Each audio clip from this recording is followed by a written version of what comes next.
moment I said to myself, I want to be on stage for the Super Bowl one day in front of my mom. And I worked hard to get that position, and it was ripped away from me. Weezy got disrespected like toward the twilight of his career by Wayne and Drake. He always wanted to stick it to those motherfuckers. And the best way he two birds one stone puts Kendrick to perform in Wayne City while he's probably gonna perform the biggest song in the world, Not Like Us, like 30 times at the Super Bowl. A reason why Lil Wayne should not be performing the Super Bowl. There's one person who's stopping this. I know, it's not really a secret. Lil Wayne had a problem with somebody before who's kind of part of the organization running it. This is payback. Who's that? Who's Lil Wayne artist? Drake. Wayne was damn near saying he was Rockefeller, and then it just went left. The truth is, after I had a meeting with Wayne, I felt it was only right to call him. I called him out of respect, like, yo, I was talking to Wayne, just letting you know, boom, boom, boom. So after that, I think we received a letter at our office for like torturous interference. Y'all won't believe the explosive drama that just erupted between Lil Wayne and Jay-Z after that controversial Super Bowl halftime show. The tension is absolutely through the roof, and trust me, this tea is piping hot. So here's what went down. Kendrick Lamar took the stage during the Super Bowl halftime show and delivered this absolutely savage performance of Not Like Us that was clearly aimed at Drake. But honey, that's just the tip of the drama iceberg. What's really got everyone talking is Jay-Z's involvement in this whole messy situation. You see, fans are absolutely convinced, and I mean convinced, that this was Jay's calculated way of settling some ancient scores with Weezy. And let me tell you something even juicier. It looks like Wayne feels exactly the same way. Can you blame him though? The poor thing was already feeling completely left out about not performing in his own hometown, and then having to watch Kendrick basically troll Drake in front of millions? Chile, he was fuming. Speaking of Wayne, did y'all catch his absolutely incredible performance this past weekend at SNL's 50th anniversary? It was pure fire.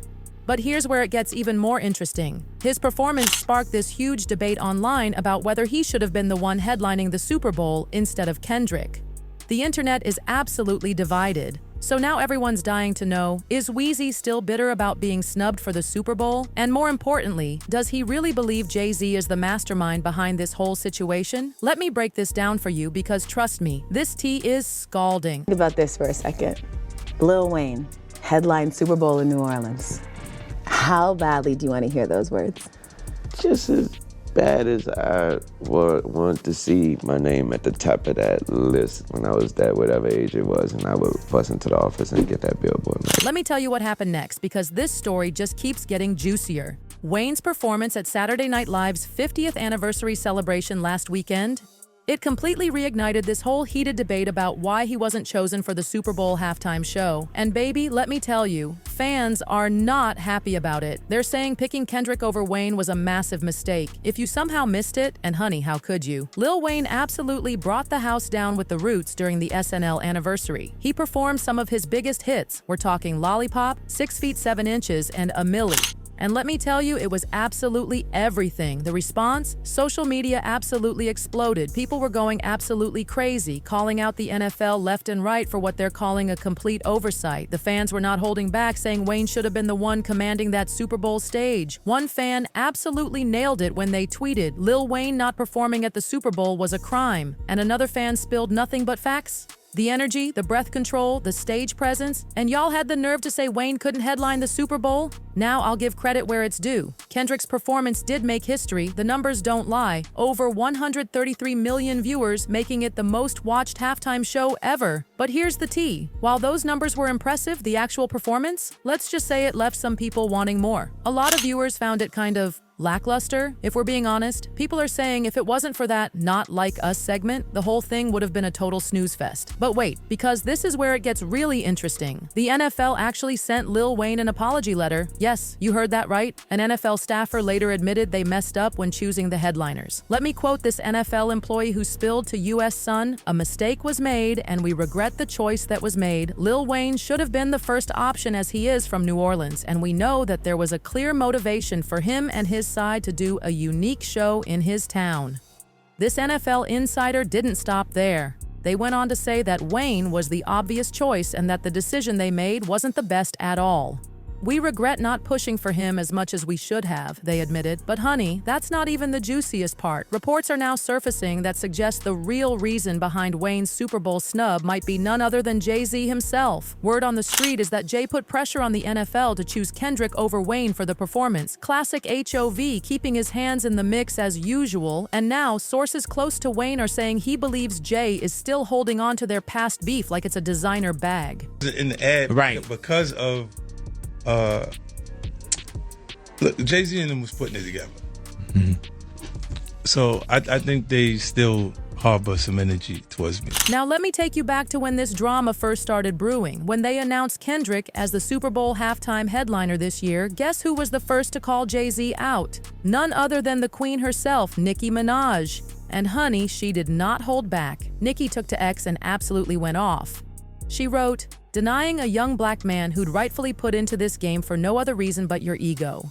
Your hatred for Birdman, Drake, and Nicki got you punishing Lil Wayne. Lil Wayne, the GOAT, NOLA was good. Eminem stood firm on having 50 Cent come out, a white man. It's sad." But the tea doesn't stop there. Other industry insiders started speculating that Jay-Z deliberately snubbed Wayne, and Mano and Cameron even threw some serious shade at Jay on their podcast. They straight up claimed that HOV was using Kendrick to settle old scores with Wayne and Birdman. I love Kendrick Lamar. I love the pop-up. I think he's one of the top artists of this generation, period. Hate the selection. It's in New Orleans. You don't get Lil Wayne? That's what we doing? Yeah. Listen, you don't get Lil Wayne in New Orleans for the Hot Super Bowl. Boys. Not just Hot Boys, Cash Money, all the songs Lil Wayne's done, whether it's Blink 182, there's no reason why Lil Wayne should not be performing the Super Bowl. It's one person who's stopping this. I know, it's not really a secret. Lil Wayne had a problem with somebody before who's kind of part of the organization running it. This is payback. Who's Lil Wayne artist? Drake. Yeah, hating at this age is crazy. It's crazy, Yeah. bro. It's ridiculous. Mike, this some hip hop. You probably don't know what's going on. To be totally honest with you, so we'll school you behind the scenes. Lil Wayne not to be performing in New Orleans for the Super Bowl is egregious. And it gotta stop. I can do that. It gotta stop. Mike, we'll tell you what's going on later. It gotta stop, bro. It gotta stop, man. Yeah, and I'm doubling down on that. Hating at this age is crazy. Yeah, it's wild. I love Lil Wayne. It's wild, bro. Man. I work with Lil Wayne. I love him. Great dude. Great dude. And this has nothing towards Kendrick. If anybody deserved it, Kendrick deserved it. But there's some backstory going on. Yeah. Why Lil Wayne is not performing the Super Bowl. All good points. Right, I can dig it. Yeah, that's sad. That's so sad. Yeah, like really sad. Like, come on. For real, bro. You're that insecure, man. Like, come on. It's crazy. But wait, because DJ Academics just entered the chat and spilled even more tea. He claimed that Jay-Z is still bitter about Drake dissing him on that 2015 track, Charged Up. Academics went straight to X and wrote, "Jay-Z and Rock Nation responsible for curating the Super Bowl halftime show? Remember that." But he wasn't done. He later posted on IG saying Jay-Z set up the play. Drake, Jay ain't forget about that Charged Up verse. He the higher-ups now. Now, let's talk about Wayne's history with Jay because, chilly, it is messy. Remember when Wayne absolutely went in on Jay-Z and I'm Good? He called him the poor dad and even threatened to take him out. And that wild line about wanting to kidnap Beyonce? Child. While Jay-Z has been out here constantly claiming he's the best rapper alive, Wayne wasn't having any of it and claimed that title for himself on The Carter. And here's where it gets even messier. Beyonce had actually recruited Wayne for that Destiny's Child track Soldier, which apparently got under Jay's skin something fierce. To add more fuel to this fire, that same year, Wayne dropped The Carter 2 with that track Best Rapper Alive. Now, Jay had already announced his retirement by then, but suddenly he changed his mind real quick and clapped back on Kingdom Come, calling himself hip-hop's savior on the title track. Wayne was not about to let that slide. He went to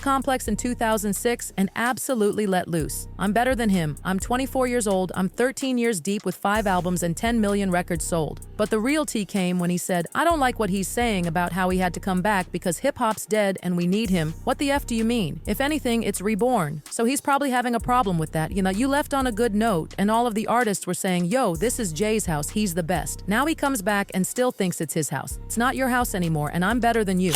But Wayne wasn't done. He doubled down and claimed Jay-Z was just bitter because Def Jam didn't sign him when they had the chance. He told Hot 97 FM, I want people to just look at it like that dude who came out of college that was supposed to get drafted by the #1 team, which was Rockefeller Def Jam. They passed on me and now I'm with a good team and a good coach. And of course, on every interview, I'm going to cut down the team that didn't pick me. Now, Jay-Z initially kept quiet about Wayne calling him out, but then Watch What You Say off T.I.'s T.I. vs. T.I.P. album leaked in 2007, and fans were convinced Jay was coming for Wayne when he rapped. I hear you baiting me lately. I've been doing my best just to stay hater-free. Still watch what you say to me. Sooner or later, I'll take you up on your offering. Put you all in your place like I'm replacing your father. You're talking to the author, the architect of the blueprint. My DNA is in your music. Mother effer, watch what you say to me. There was this brief moment between 2007 and 2009 when it looked like Jay and Wayne might have buried the hatchet, but Chile, that tension was still there. Even when Jay tried to give Wayne props in interviews, it always came off kind of shady and not really genuine, like when Jay told Vibe magazine in 2008. He first approached me as a fan. When he felt like he was close enough, he was like, maybe I can take his head off, which is natural. I think he really is a fan of mine. I think he really loves the things that I've done, but as a person, as a competitor, that's only natural. There was a time when Kobe was like, I think I can take Mike. I admire that in a way. The public has him in line next, and for me to say he's not in line next would be foolish. That's what the public says, so why not?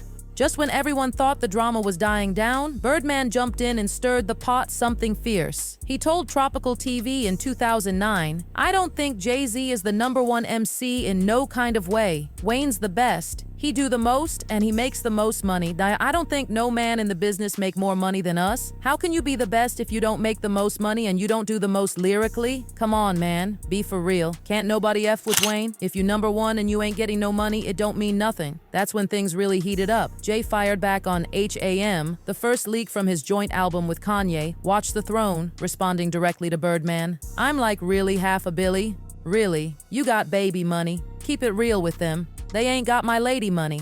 Birdman wasn't about to let that slide. He clapped back on social media. We going to keep spending baby money, billionaire minds, stay tuned. He later took shots at Jay and Kanye, basically accusing them of stealing the idea for Watch the Throne from Wayne and Drake. Birdman said, it's older versus younger. I listened to a few songs and it feels like an older feel to me. I think with Drake and Wayne, they young cats. You got 23 and 28, then you got Jay-Z and them who are older and really on their way out the game. Then you got Wayne and Drake and them who are still youthful to the game. Meanwhile, Wayne also dissed Watch the Throne in a freestyle at the Young Money Cash Money pre-Grammys party, rapping, I met a bad red bone, I took the B home. I asked her what she wanna watch, she said surely not the throne.